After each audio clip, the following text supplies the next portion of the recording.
Hello everyone, welcome back to the channel and again I'm back with another question series और last time मैंने chemistry का mock number 26 का मैंने discussion किया था एंड आज मैं फिर से मॉक नंबर 26 का ही डिस्कशन करूंगी but this time of bio and physics and मैं सोच रही हूँ कि इस वीडियो को मैं ना दो पार्ट्स में करूँ कि लाइक फर्स्ट वाला पार्ट जो है वो थोड़ी इजी क्वेश्चंस का पार्ट है और जो सेकंड वाला पार्ट है उसमें थोड़े अच्छे लेवल के क्वेश्चंस होंगे बहुत ज्यादा अच्छा नहीं क्योंकि ओवरऑल ये जो मॉक टेस्ट था ये बहुत हाई लेवल का नहीं था और बायो में मेरे क्वेश्चंस हालांकि गलत नहीं हुए थे एक या दो ही क्वेश्चन गलत हुए थे हाँ 2 क्वेश्चन गलत हुए थे और मैंने 3 क्वेश्चन छोड़े थे तो जो मैंने बायो का क्वेश्चन यहाँ पे लिया है ना they were correct but I thought कि एक बार डिस्कस कर लेते हैं और जो मैंने फिजिक्स में मैं अभी डिस्कस करने वाली हूँ बस मैं ये बताने वाली कि मैंने क्या पागलबंदी करी है इनमें तो ये वो क्वेश्चंस हैं जो मैं आपको शो कर रही हूँ इसके बाद नेक्स्ट वाले वीडियो में ये वाले क्वेश्चंस मैं डिस्कस करूंगी so stay tune for that ये वाले थोड़े ज्यादा अच्छे क्वेश्चंस हैं और ये दोनों तो बहुत ही ज्यादा अच्छे क्वेश्चन है I have to do a separate video for this one क्योंकि ये बड़े क्वेश्चन है और उनको समझाने में थोड़ा समय भी लगेगा तो इसके लिए सेपरेट वीडियो करना पड़ेगा तो हो नहीं पाएगा मतलब हाफ एन आवर के अंडर में ही मुझे लेना है ज्यादा वीडियो में एक्सीड नहीं करना चाहती तो without doing any further ado let's do this one हालांकि मैं बस आपको एक बता दूं एक चीज और कि जो मैं क्वेश्चन यहाँ पे लेती हूँ या तो वो मुझसे गलत हुए होते हैं या फिर जैसे हमारी मेरी जो फ्रेंड ग्रुप है उसमें हम लोग आपस में भी डिस्कस करते हैं कि किसका कौन सा गलत हुआ किस वजह से गलत हुआ सो वो टाइप के क्वेश्चंस भी मैं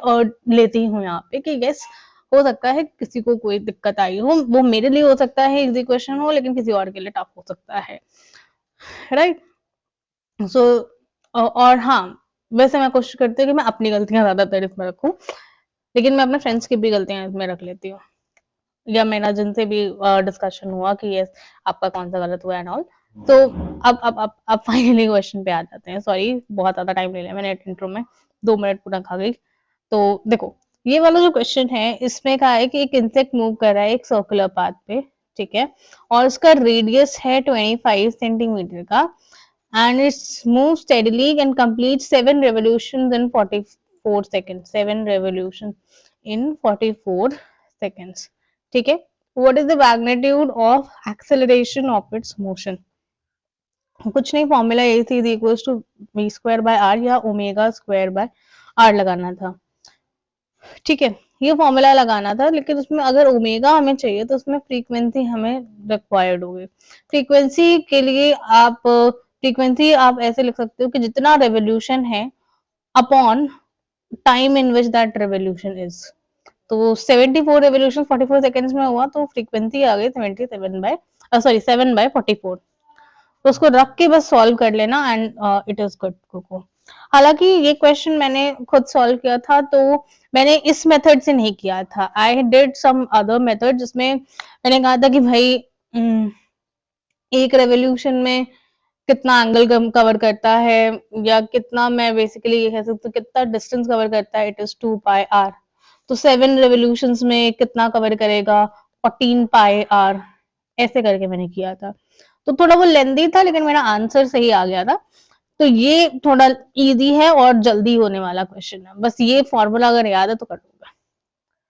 ये वाला क्वेश्चन ऐसा जिसमें बहुत ज्यादा रॉकेट साइंस नहीं थी इसमें बस ये पावर अगर सॉल्व करनी आती है आपको तो you are good to go with that exponents आने चाहिए आपके 7th और 8th में जो पढ़े थे 5th 6th 7th 8th में है ना तो देखो चलो मैं बता देती हूँ कैसे ये पावर सॉल्व करते हैं let's see during the adiabatic process तो एडियाबैटिक प्रोसेस है तो ये तो याद रखना ही है the pressure of a gas is found to be proportional to the cube of its absolute temperature ठीक है ये बोला है इसने अब हमें Cp/Cv चाहिए Cp/Cv यानी गामा चाहिए ठीक यहाँ पे क्वेश्चन ट्विस्ट भी कर सकता था Cv/Cp पूछता तो 1 गामा की वैल्यू तुम्हें चाहिए होती ठीक है तो इसलिए और मैंने ये रखा कि ये बताने के लिए कि इसको क्वेश्चन को आपसे सिली मिस्टेक करवाया जा सकता है ये एक रीजन और था जिसकी वजह से मैंने ये क्वेश्चन यहाँ पे रखा। और यहाँ पे तो मुझे आपको इजी मेथड बताना था बस, लंबा वाला मेथड नहीं बोल डिस्कस करूंगी मैं, बहुत मैंने खिचड़ी पकाई थी तो वो नहीं बताऊंगी, उसको छोड़ो। तो P proportional to T cube रखा, पीवी की पावर गामा कांस्टेंट होता है, तो मैंने क्या किया कि जो क्योंकि हमें ओरिजिनल एक्सप्रेशन जो गिवन था वो ये गिवन था, तो इसके टर्म्स में मैं लेके आऊं, यानी मुझे वी हटा के टेम्परेचर लाना है। तो वी में कैसे हटा सकती हूँ, आइडियल गैस इक्वेशन में से यूज कर लूं, v is equal to N R T by P है, इसको मैंने इधर रख लिया। जब मैंने इसे रखा तो अब इसने सॉल्व करना है, अब इसमें सॉल्व कैसे करूं, तो देखो क्या करना है। सी, अगर मैं v की जगह पे ये रखती हूँ p into N R T by P की पावर गामा, ये कांस्टेंट हो गया कांस्टेंट। अब मैंने क्या किया कि क्योंकि n और r ये भी कांस्टेंट है, नंबर ऑफ मोल्स है और r यूनिवर्सल कांस्टेंट है, तो कांस्टेंट को मैं इधर कांस्टेंट के पास ही ले जाती हूँ, यानी k के पास ले जाती हूँ, तो एक नया कांस्टेंट बन जाएगा, और क्या होगा, कुछ फर्क तो पड़ेगा नहीं ज्यादा। तो p की पावर 1 थी और गामा भी हो गई, अब तो गामा भी हो गई, तो ऊपर ले जाओगे जब गामा को तो 1 माइनस गामा हो जाएगा, और टेम्परेचर की पावर गामा, और एक नया कांस्टेंट के डैश आ गया, क्योंकि एनआर हमने डिवाइड कर दिया ना इस के में, तो एक नया कांस्टेंट आ गया बस। ठीक है, तो इस हिसाब से आपका ये आ जाएगा। अब जब 1 माइनस गामा और गामा आया, अब बात फंसती है कि यहाँ पे तो जो मैं गिवन एक्सप्रेशन था उसमें p जो है उसमें पावर 1 है, तो कुछ नहीं, बस हमें ये करना है कि इस पावर को, इस पूरे एक्सप्रेशन को उसकी पावर में 1 माइनस गामा से डिवाइड कर दें, 1 माइनस गामा से डिवाइड कर दें, तो कांस्टेंट भी 1 माइनस गामा से डिवाइड हो जाएगा, फिर एक नया कांस्टेंट बन जाएगा, तो कांस्टेंट से कोई मतलब नहीं है। अब 1 माइनस गामा हटा दिया, 1 minus gamma 1 minus gamma cancel हो गया, और गामा अपॉन 1 माइनस गामा आ गया। अब ये उस कंडीशन में आ गया जिसमें हम इसे कंपेयर कर सकते हैं, और p proportional to T cube को हम p इंटू टी की power -3 is equal to constant लिख सकते हैं, तो वो लिखा, बस अब कुछ नहीं, अब हमने इसको कंपेयर किया तो गामा अपॉन 1 माइनस गामा -3 के बराबर आया, सॉल्व किया, गामा आपका 3/2 आ गया, यानी कि Cp बाय Cv 3/2 आ गया। Again I am mentioning that कि अगर Cv बाय Cp पूछता तो 1 अपॉन गामा की वैल्यू तुमसे पूछा है और 2/3 आंसर होता। So this is what has been a kind of silly mistake, इसे कहते हैं सिली मिस्टेक। ठीक है, ये मेरी बेवकूफी या मैं एक तरीके से कहूँ कि मैंने खुद ही कह दिया भाई ले भाई एग्जामिनर मेरा नंबर ले ले।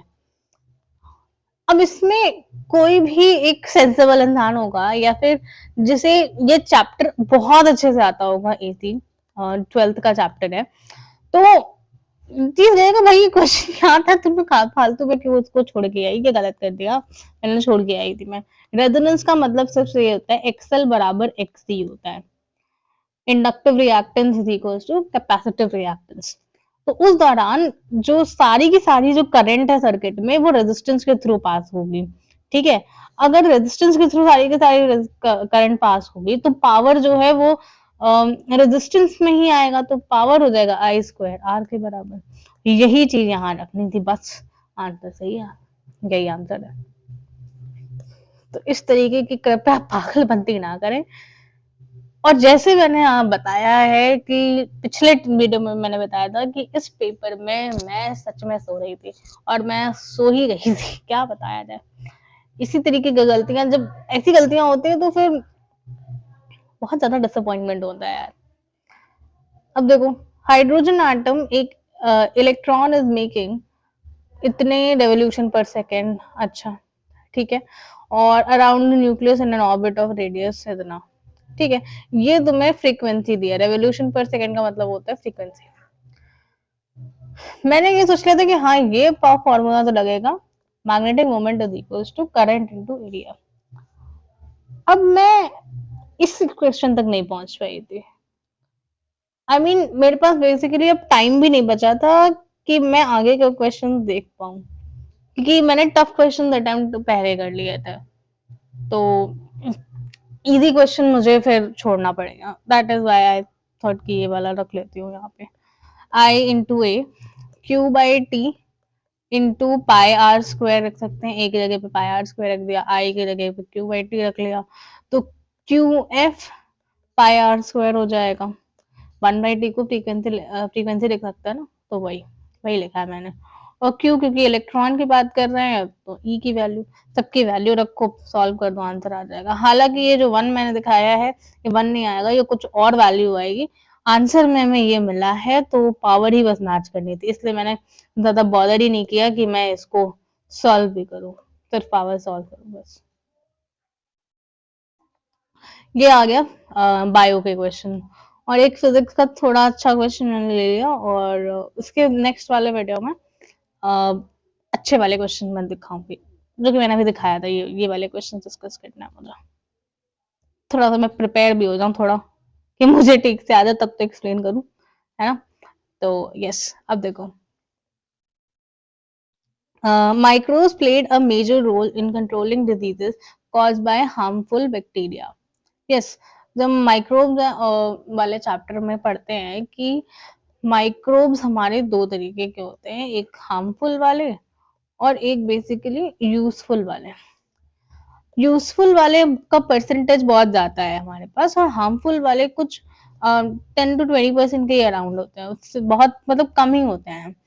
यूजफुल वाले का परसेंटेज ज्यादा है, और ये वैसे डेटा मत याद रखना, ये मुझे उस क्लास में सर ने बोला था तो मुझे थोड़ा सा क्लिक करेगा, अभी अभी चैप्टर रिसेंटली चल रहा है इसलिए ये याद रखने की जरूरत नहीं है। तो ये बात जो फर्स्ट स्टेटमेंट है वो सही है, ठीक है। Microbes produce antibiotic like penicillin. Penicillin कौन प्रोड्यूस करता है? एक फंजाई होता है जिसका ना जो कि एस्कोमाइसिटीज को बिलोंग करता है, फंजाई की क्लास एस्कोमाइसिटीज को बिलोंग करता है। तो हाँ, और ये एक मल्टी सेलुलर फंजाई भी है। और स्ट्रेप्टोमाइसिन मुझे पता नहीं था कि क्या होता है, बट मेरा आंसर तो सही हो गया था, लेकिन मुझे लगता है कि जैसे स्ट्रेप्टो वर्ड जो है ना वो बैक्टीरिया से रिलेटेड है, तो शायद बैक्टीरिया नहीं एंटीबायोटिक, ऐसा कुछ इस तरीके का कुछ में भी हो सकता है। I am not sure about that, तो आप लोग मुझे बताइएगा कमेंट सेक्शन में कि स्ट्रेप्टोमाइसिन क्या होता है। Okay, so penicillin and streptomycin that kill or stop bacteria growth, creating vaccines and producing antitoxin antibodies to boost immunity. हाँ, हमने माइक्रोब्स का बहुत यूज किया और बायोटेक्नोलॉजी में तो इमेंस यूज किया है। हम तो उनके प्लाज्मिड जो वेक्टर्स भी बनाते हैं कि हम अपनी फायदों की चीजें बनाएं। तो ये बात भी ठीक है, ये दोनों बातें सही हैं और एक्सप्लेन भी ये कर रहे हैं, और that is why this answer goes right. ये वाला क्वेश्चन सीधे याद रख लेना प्लीज, एनसीईआरटी की लाइन है, और मैं बेवकूफ, मुझे नहीं आता अच्छे से, पता नहीं कौन सा दिमाग लगा रही थी, छोड़ो। ये वाला क्वेश्चन आते हैं, ribosomes play an essential role during translation. बिल्कुल ठीक है।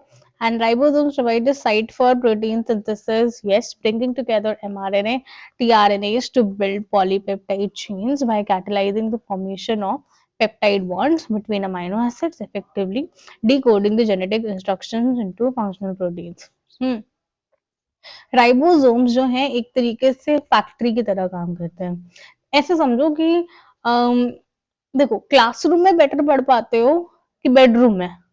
क्लासरूम में पढ़ पाते हो।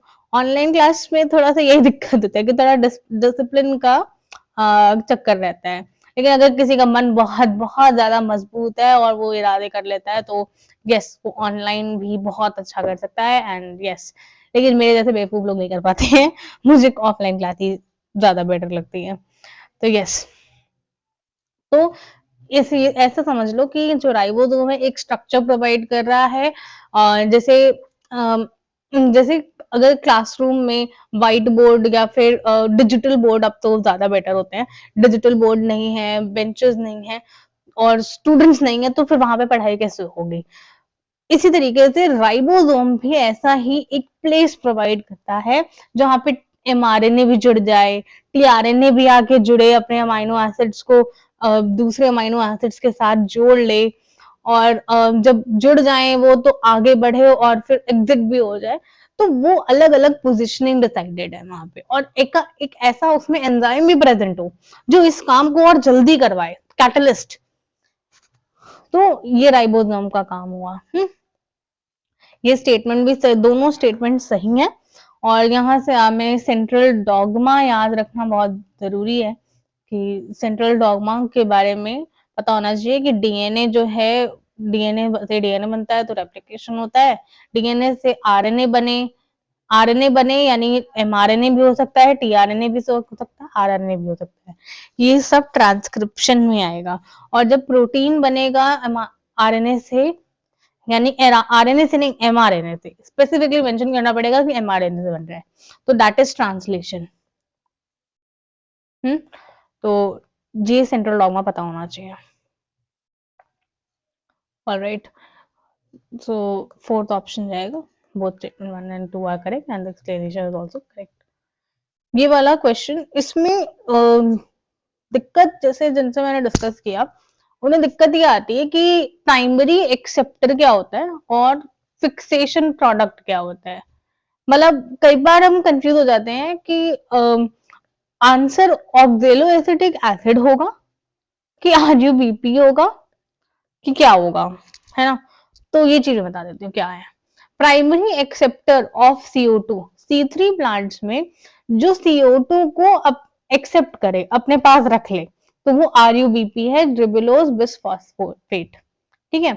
और C4 प्लांट्स में फॉस्फोइनॉल पायरुवेट है, जो कि 3 कार्बन का मॉलिक्यूल है, जो CO2 के साथ रिएक्ट करता है, ऑक्जेलो एसिटिक एसिड बनाता है, और ये ऑक्जेलो एसिटिक एसिड कन्वर्ट होता है मैलिक एसिड या एस्पार्टिक एसिड, और इसे ट्रांसपोर्ट किया जाता है from mesophyll cell to bundle sheath cell, और बंडल शीथ सेल में फिर डीकार्बोक्सिलेशन होता है, यानी फिर से CO2 रिलीज होती है, और ये CO2 जो है वो सीधे RUBP पे जाता है। अब आखिर सवाल ये उठता है कि दो अलग अलग पाथवे बनाने की क्यों जरूरत पड़ी। C3 प्लांट्स में दिक्कत ये आ रही थी कि भाई जो RUBP है ना, रिबोस्को एंजाइम जो है ना, ये बड़ा बदतमीज टाइप का एंजाइम है, इसको दोनों से मोहब्बत है। इसे कहते हैं कि मैं ऑक्सीजन से भी मेरा चल जाएगा, CO2 से भी चल जाएगा। जब CO2 ऑक्सीजन बराबर पे होंगे तो मैं CO2 लूंगा, लेकिन अगर ऑक्सीजन का कंसेंट्रेशन कहीं बढ़ गया और CO2 कम हो गया, तो भाई मेरी एफिनिटी तो ऑक्सीजन के लिए है, मैं ऑक्सीजन के साथ जुड़ जाऊंगा। तो बड़ा बदतमीज टाइप का है, डुअल कैरेक्टर है इसका। तो इस वजह से C3 प्लांट्स में आते थे फोटो रेस्पिरेशन प्रोसेस, और ये टोटली वेस्टफुल प्रोसेस था।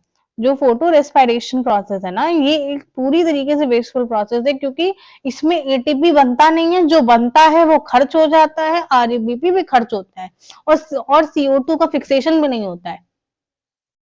तो ये प्लांट के लिए बिल्कुल बकवास प्रोसेस है, प्रोडक्टिविटी भी घट जाती है। तो C4 प्लांट्स जो हैं वो तो वैसे ही टेम्परेट रीजन में होते हैं, वो वैसे ही आज क्लाइमेट को झेल रहे होते हैं, तो दे वर लाइक कि भाई हम इतनी सारी वैसी मुसीबत में और मुसीबत इस आरयूबीपी को कैसे क्यों ले लें। अब प्रॉब्लम ये थी कि हम आरयूबीपी को अगर रखेंगे नहीं तो ये तो फॉस्फोग्लिसरॉल्डिहाइड बनेगा नहीं और आगे की साइकिल चलेगी नहीं, और फाइनली शुगर बनेगा नहीं। तो फिर भगवान जी से इसने कहा कि भाई हम इस आरयूबीपी को झेल नहीं सकते, और अगर हमें आरयूबी या तो आरयूबीपी का कोई सब्सटीट्यूट दे दो, या फिर मुझे एक काम करो कि इसका बंदोबस्त कर दो कोई ढंग का। तो भगवान जी ने क्या किया कि इन्होंने कहा कि हम क्या करते हैं कि इसको एक बंद कमरे में रख देते हैं, इसे बंद कमरे में कर देंगे जहां पे ये कहीं कुछ इसके पास नाम मात्र का भी ऑक्सीजन आ नहीं पाएगा, और एक बंदा होगा जो इधर से उधर करेगा, CO2 को लेके आएगा और फिर निकलेगा, फिर CO2 लेके आएगा, फिर निकल जाएगा। ये भाई साहब ये बिल्कुल नहीं निकल पाएगा। तो बंडल शीट सेल्स बनाई गई, ठीक है, जिनकी दीवारें बहुत मजबूत हैं, तो इसीलिए आपने पढ़ा भी होगा कि इनके जो सेल्स होती हैं उनकी आउटर बाउंड्री जो होती है वो बहुत थिक होती है ना।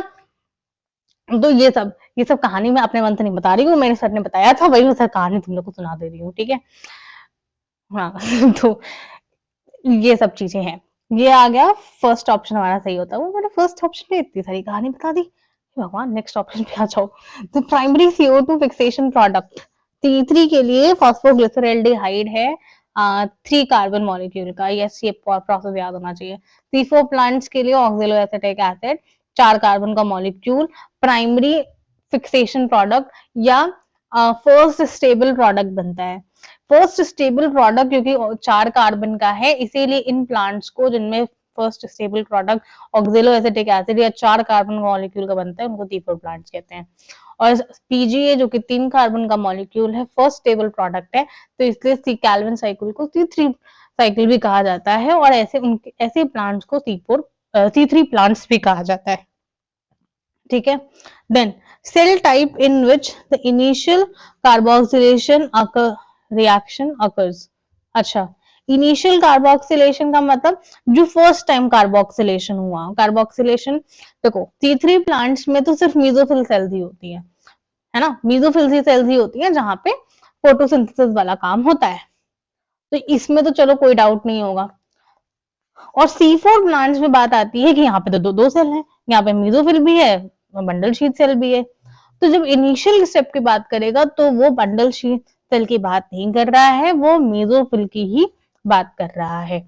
मेसोफिल में C4 प्लांट्स में पहली बार तक कार्बोक्सिलेशन होगा, और ये जो कार्बोक्सिलेशन होगा उसमें जैसा मैंने बताया ऑक्जेलोएसिटिक एसिड बनेगा, देन मैलिक एसिड बनेगा, या फिर एस्पार्टिक एसिड बनेगा, उसको ट्रांसपोर्ट किया जाएगा एंड ऑल। बाकी वो पूरी कहानी टेप रिकॉर्डर की तरह मैंने वापस बोल दी। आगे, number of carbon in the primary CO2 acceptor 5 C3 में, C4 में 3।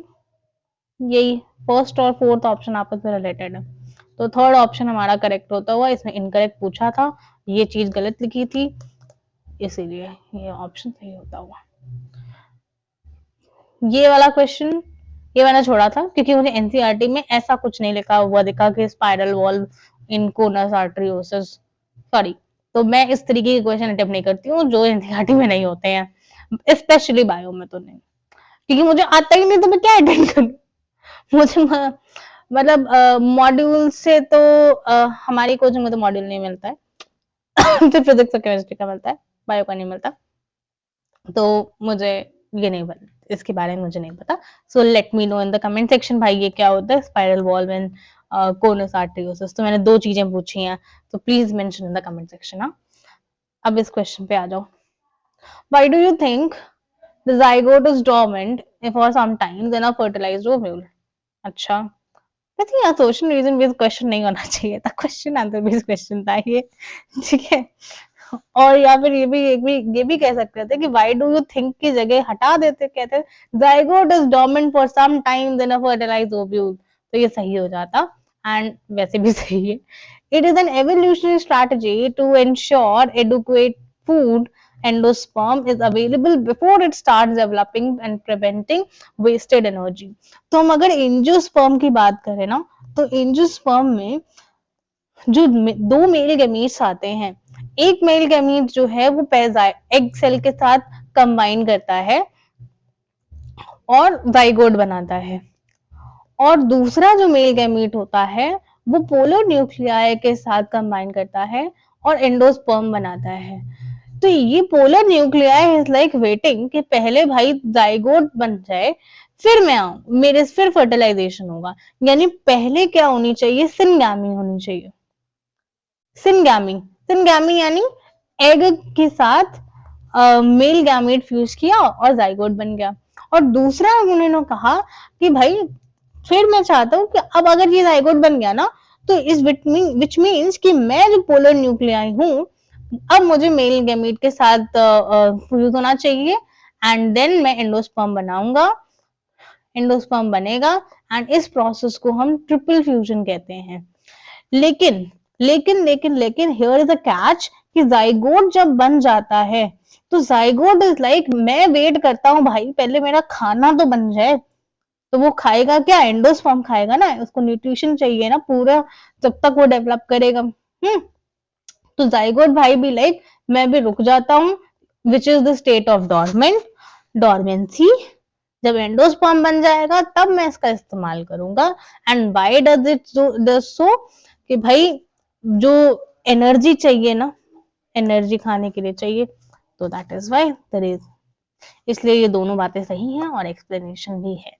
हालांकि ऐसे ऐसे क्वेश्चन अगर असर्शन रीजन में बनाना था तो ये why do you think the ये वाली लाइन हटा देते, तो फिर ये बिल्कुल बिल्कुल परफेक्ट क्वेश्चन बन जाता, there was no such doubt about it.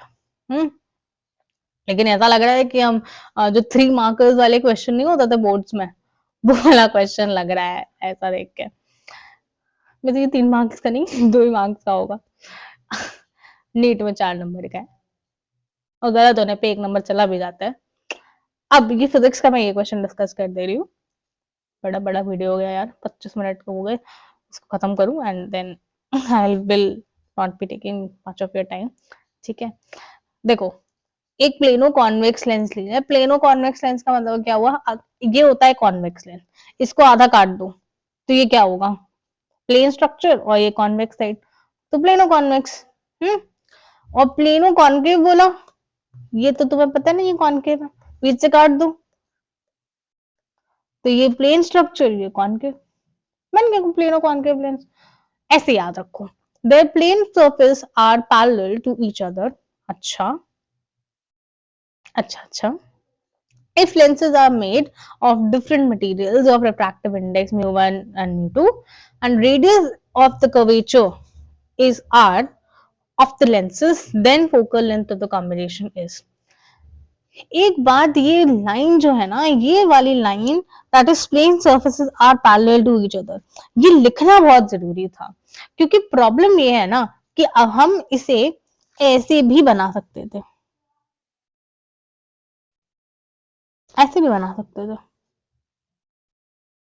तब आंसर बदल जाता। ठीक है, तो इस लाइन की वजह से फिगर ये बन रहा है, ये वाला फिगर बनेगा।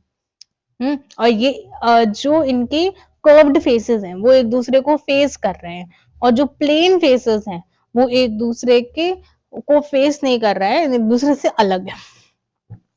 ठीक, अब बस तुम्हें इक्विवेलेंट फोकल लेंथ निकालना है। इक्विवेलेंट फोकल लेंथ का ये फॉर्मूला होता है, ये फॉर्मूले में तुम्हें अब फोकल लेंथ निकालनी पड़ेगी इंडिविजुअल फोकल लेंसेज के, तो ये लेंस मेकर फॉर्मूला लगाना है। लेंस मेकर फॉर्मूला लगाते वक्त ध्यान दीजिएगा कि साइन कन्वेंशन रखना, सही रखना, नहीं तो गड़बड़ हो जाएगी, बहुत बड़ी वाली गड़बड़ हो जाएगी नहीं तो। ठीक है, तो बस इसको रखते जाओ। अगर देखो ये वाले का इसको सॉल्व करना है and then you are good to go with that. अगर तुम्हें साइन कन्वेंशन पता है कि जैसे R1 जो है, यहाँ पे फॉर्मूला R1 और R2, R1 इसके लिए, इस वाले लेंस के लिए मैं बात कर रही हूँ, तो R1 हो गया इसका इन्फिनिटी, क्योंकि प्लेन मिरर है तो प्लेन मिरर का तो फोकल लेंथ इनफाइनाइट होता है, तो इन्फिनिटी रख दिया। और R2 जो है, लाइन रे ऐसे आ रही है, इसका फोकल लेंथ इस तरफ है, इसका फोकस इस तरफ है, तो नेगेटिव वैल्यू हो गई, तो दैट इज वाई -r रखा है यहाँ पे। और इस वाले के लिए बात करूं, इस वाले लेंस के लिए, तो इसमें इसका जो प्लेन मिरर है, ये भी प्लेन साइड है, तो ये भी इसका इन्फिनिटी हो गया R2, और R1 जो है वो इसका इस तरफ होगा, तो ये पॉजिटिव साइड पे आ गया। इसको सॉल्व कर लो and you are good to go with that, तो ये हमारा आंसर फाइनली आ जाएगा। तो thank you so much, and मैंने आज इंट्रो में ज़्यादा टाइम ले लिया, so sorry for that. Next time मैं ध्यान दूंगी मैं बहुत ज़्यादा इंट्रो ना लूँ। तो thank you so much, and I will be taking a leave, और नेक्स्ट वीडियो में for sure I will be discussing these questions. हाँ, दीज आर दोज क्वेश्चंस, और उसके अगला वीडियो में आई विल ट्राई कि मैं ये वाला क्वेश्चन डिस्कस कर लूँ, पहले मैं खुद समझ जाऊँ ये क्वेश्चन की, तब मैं समझा पाऊंगी, अदरवाइज मेरे लिए बहुत मुश्किल हो जाएगा समझाना। So thank you so much, and now I take a leave. Huh? Bye bye. Take care. Signing off for the day. Have a good day ahead.